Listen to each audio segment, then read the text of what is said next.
So প্রিয় ছাত্রছাত্রীরা, তোমরা আগের ক্লাসে শিখেছো যে সাবজেক্ট আর প্রেডিকেট কি কি করে চিনতে হয়।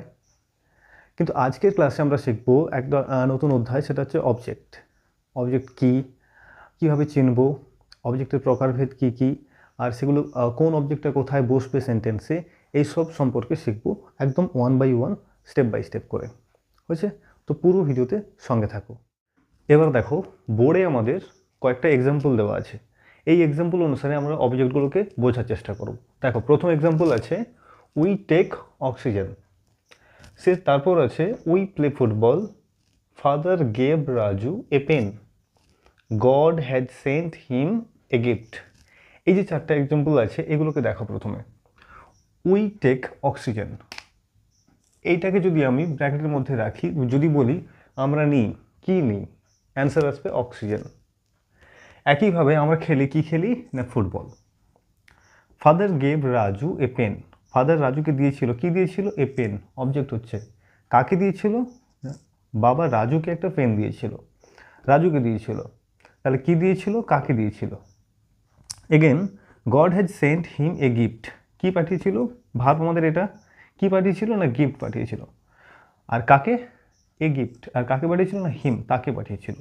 তো প্রত্যেকটা সেন্টেন্সে আমাদের এই যে ভার্বটা রয়েছে, এই ভার্বটাকে যদি আমরা এই কি পাঠিয়েছিল বা মানে আমরা কি নিই, বা এখানে যদি দেখি যে কি পাঠিয়েছিল, কাকে পাঠিয়েছিল, এই সেন্সগুলো যেখানে আসছে, অর্থাৎ মানে আমাদের ভার্বকে কি বা কাকে দিয়ে প্রশ্ন করলে যেগুলো পাচ্ছি সেগুলোকে আমরা অবজেক্ট বলবো। তো আমরা দেখলাম কি যে বেশ কিছু ওয়ার্ড যেগুলো, এগুলো প্রায় নাউন বা প্রোনাউন জাতীয়। এগুলো দেখো নাউন বা প্রোনাউন জাতীয় কিছু ওয়ার্ড, যা ভার্বের কমপ্লিট মিনিং দিতে সাহায্য করছে। এই সব ওয়ার্ডগুলো মানে নাউন বা প্রোনাউন জাতীয় কিছু ওয়ার্ড, একটা ওয়ার্ড হতে পারে বা কোনো ওয়ার্ড ফ্রেজ হতে পারে, মানে নাউন ফ্রেজও হতে পারে। এইগুলো যখন কোনো একটা ভার্বের প্রপার মিনিং প্রকাশে সাহায্য করবে, সেইগুলোকে আমরা অবজেক্ট বলবো। বোঝা গেছে? বেশ, তো আমরা দেখলাম যে একটা অবজেক্ট কি এবং সেই অবজেক্টগুলোকে কীভাবে চিনতে হয়। কি বা কাকে দিয়ে প্রশ্ন করে আমরা অবজেক্ট চিনব। এবার আমরা দেখব যে একটা অবজেক্টের মধ্যে, এই যে অবজেক্ট বলছি, সেটা একটা ওয়ার্ডের হতে পারে বা বেশি ওয়ার্ডের হতে পারে। যখন একটা ওয়ার্ড হচ্ছে সেটা ওয়ার্ড বলবো, যখন একের বেশি ওয়ার্ড হয়ে যাচ্ছে সেটাকে ফ্রেজ বলবো। বোঝা যাচ্ছে? দেখো, বড় কিছু এক্সাম্পল আছে, সেগুলো দেখো।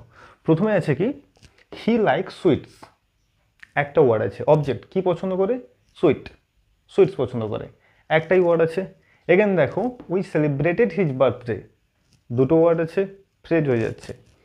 Princess saw a beautiful swallow bird, princess দেখেছিল একটা সুন্দর সোয়ালো পাখি। তাহলে এই যে a beautiful bird, swallow bird, এই এখান থেকে প্রিন্সেস দেখেছিল, কি দেখেছিল না এ বিউটিফুল সোয়ালো বার্ড, এ পুরোটা আমাদের অবজেক্ট হবে। আর এই যে একের বেশি শব্দ আছে, এটাকে কি বলবো, ফ্রেজ। আর যেহেতু এটা একটা noun, main word noun, noun phrase বলবো এটাকে। হয়েছে? পরে দেখো, এটা একটা অবজেক্ট, অবশ্যই অবজেক্ট, এগুলো সবই অবজেক্ট। আবার দেখো, রামমোহন রয় ব্যান্ড, রামমোহন রয় বন্ধ করেছিলেন দ্য এভিল কাস্টম অফ সতী, তিনি সতীদাহ প্রথাটা বন্ধ করেছিলেন। এই যে কুপ্রথা ছিল সতীদাহ প্রথা, সেটা তিনি বন্ধ করেছিলেন। তো কি বন্ধ করেছিলেন, এটা আমাদের ভার্ব। কি দিয়ে প্রশ্ন করব, দ্য এভিল কাস্টম অফ সতী, এই পুরোটা হচ্ছে আমাদের অবজেক্ট। পরিষ্কার হয়েছে? তো এখানে দেখলাম কি যে আমাদের এই যে অবজেক্ট পোর্শনটা, এটা একটা ওয়ার্ডের হতে পারে বা একের বেশি ওয়ার্ডস বা ফ্রেজ নিয়েও হয়। বোঝা গেছে? এবার আমরা অবজেক্টের প্রকারভেদ নিয়ে আলোচনা করতে যাব, মানে অবজেক্ট কি কি ধরনের অবজেক্ট হতে পারে। দেখো, বেসিক্যালি দুটো টাইপের অবজেক্ট হয়। একটা কি না, একটা হচ্ছে আমাদের ইনডিরেক্ট অবজেক্ট আর একটা ডিরেক্ট অবজেক্ট। ইনডিরেক্ট কোনটাকে বলবো না, যেটা প্রাণীবাচক হচ্ছে। দেখো ডিভিশনটা, অবজেক্ট কি কি ভাগে ভাগ করা যায় বললাম, একটা হচ্ছে ইনডিরেক্ট, ডিরেক্ট। ইনডিরেক্টটা সচরাচর প্রাণীবাচক হয়, যেমন দ্য টিচার রিওয়ার্ডেড হিম, শিক্ষক মহাশয় তাকে পুরস্কৃত করেছিলেন। কাকে করেছিলেন, হিম। এইটা আমাদের অবজেক্ট। এই অবজেক্টটা কি, অবশ্যই প্রাণীবাচক। কিন্তু এখানে দেখো বস্তুবাচকে, যেটা ডিরেক্ট অবজেক্ট বলছি, উই প্লে ফুটবল, আমরা কি খেলি, খেলা, কি খেলি, ফুটবল। এই যে আমাদের এই অবজেক্টটা, এটা কিন্তু বস্তুবাচক, ফুটবল একটা বস্তুবাচক। আবার দেখো, হি উইল বাই এ কার, সে একটা গাড়ি কিনবে, ভার্ব, কি কিনবে, এ কার, এটাও একটা বস্তুবাচক অবজেক্ট। কিন্তু এখানে দেখো দে পানিশ দ্য ভিকটিম, তারা অপরাধীকে শাস্তি দিয়েছিল। এখানে এই যে কাকে শাস্তি দিয়েছিল, দ্য ভিকটিম, এটা আমাদের অবজেক্ট, এবং এটা কি অবজেক্ট? অবশ্যই কোনো প্রাণীবাচক। এভাবে আমরা অবজেক্টকে মেনলি দুটো ভাগে ভাগ করতে পারি, একটা হচ্ছে আমাদের ইনডিরেক্ট, ডিরেক্ট, প্রাণীবাচক, বস্তুবাচক। বেশ, তো আমরা শিখলাম যে ডিরেক্ট অবজেক্ট আর ইনডিরেক্ট অবজেক্ট কি। এবার দেখব যে এই দুটো অবজেক্টকে আমরা সেন্টেন্সের কোথায় বসাবো, এটা আমাদের ব্যবহারিক দিক একটা। আর আমরা ভিডিওর একদম শেষ প্রান্তে এসে পৌঁছেছি।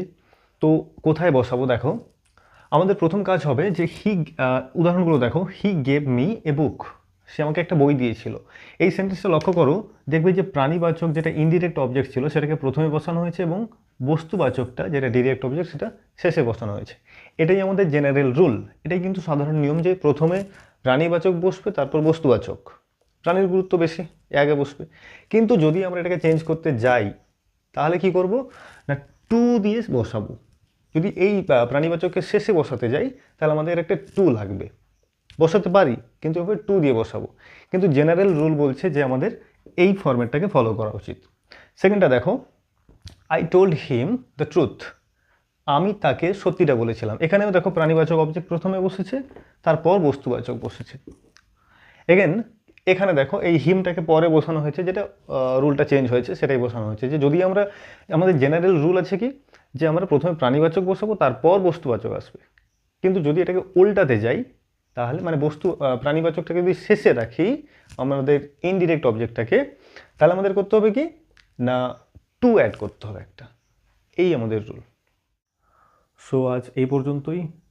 অবজেক্ট সম্পর্কে যদি আর কোনো কিছু তোমাদের জিজ্ঞাসা থাকে তোমরা বলতে পারো নির্দ্বিধায়, আমরা চেষ্টা করবো সেগুলোকে সলভ করে দেওয়ার। Thank you for watching.